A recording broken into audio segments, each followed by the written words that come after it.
Hello friends, welcome to Vantalakka kitchen. నాకు తెలిసినంత వరకు ప్రసాదాల్లో ఈజీగా చేసుకునే ప్రసాదం ఏదన్నా ఉందా అంటే అదే కుడుములు. అందులోనూ బుజ్జి వినాయకుడికి ఇష్టమైన ప్రసాదం కూడా కుడుములే. మరి దీన్ని ఎలా చేసుకోవాలో చూసేద్దామా?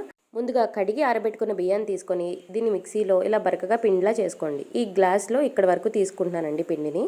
ఇప్పుడు ఒక కొబ్బరి చెక్కను తురుముకొని పక్కన పెట్టుకోండి.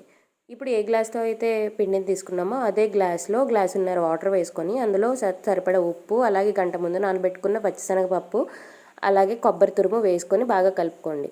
వాటర్ బాగా మరిగిన తర్వాత బియ్యం పిండిని వేసుకొని ఇలా 2 నిమిషాలు ఉంచితే ఇలా దగ్గర పడుతుంది. ఇప్పుడు ఇది చల్లారిన తర్వాత కొంచెం కొంచెంగా తీసుకొని ఇలా కుడుముల్లాగా గుండ్రంగా చుట్టుకొని పక్కన పెట్టుకోండి. ఇప్పుడు ఈ కుడుములన్నిటిని మనం ఇడ్లీ పాత్ర తీసుకొని అందులో గ్లాసున్నర వాటర్ వేసుకొని ఆవిరికి ఉడకబెట్టుకోవాలి. ఒక 20 మినిట్స్ పాటు ఉడకబెట్టుకోవాలండి. అంతే, ప్రసాదం కుడుములు రెడీ అయిపోయాయి. తర్వాత మనం దేవుడి దగ్గర పెట్టుకోవడమే. మా వీడియో మీకు నచ్చిందా? అయితే లైక్ చేసి షేర్ చేయండి.